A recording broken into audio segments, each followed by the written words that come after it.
નમસ્કાર મિત્રો, વિડીયોમાં તમારું સ્વાગત છે। જી હા મિત્રો, અત્યારે હાલ મોટા અને મહત્વના સમાચાર સામે આવી રહ્યા છે। તો મિત્રો, સમાચારમાં વાત કરીએ તો હાલ મોટી સંખ્યામાં સિક્યુરિટી ગાર્ડની હત્યા કરવામાં આવી છે। નાઇજીરિયાના પ્લેટુ સ્ટેટમાં ડાકુએ હુમલો કરીને 70 કમ્યુનિટી સિક્યુરિટી વોલન્ટિયરની હત્યા કરી હોવાનું સામે આવ્યું છે।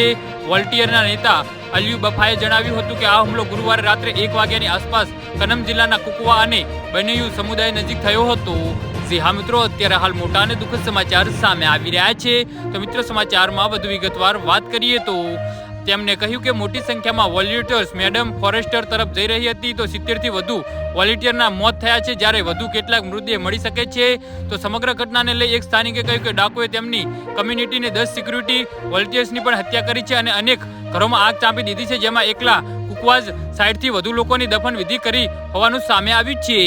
જી હા મિત્રો, અત્યારે હાલ મોટા અને દુઃખદ સમાચાર સામે આવી રહ્યા છે। તો મિત્રો, સમાચારમાં વધુ વિગતવાર વાત કરીએ તો નાઇજીરિયામાં આ પ્રકારના હુમલા ઘણીવાર ઇસ્લામિક લશ્કર અથવા તો ગુનાહિત ગેંગોનો સમાવેશ થાય છે। 2025ના પહેલા જ ભાગમાં આવા હુમલાઓમાં 2267 લોકોના મોત થયા છે। જોકે પોલીસે હજુ સુધી આ મામલે કોઈ માહિતી આપી નથી। આ પહેલા નાઇજીરિયામાં 100 થી વધુ ખેડૂતોને ગોળી મારીને જીવતા સળગાવી દીધા હતા।